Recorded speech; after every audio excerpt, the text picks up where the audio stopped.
Okay, this thing is hilarious. I have no clue how to install it. Hopefully we're able to figure that out. It's got adhesive on the back and a little hook. It's supposed to hook onto your vent, I guess. But you know, you're drumming away in your car.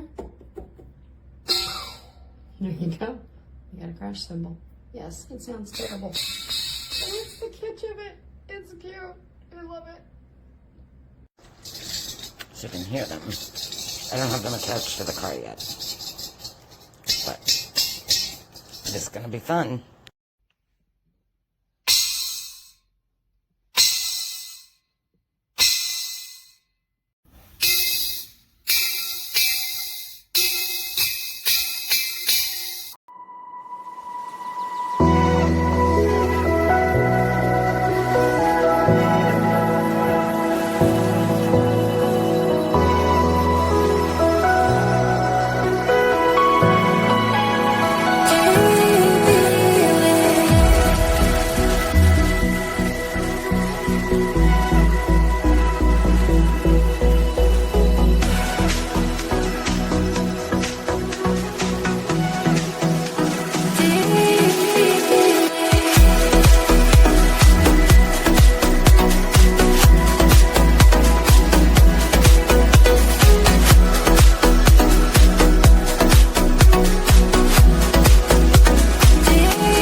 I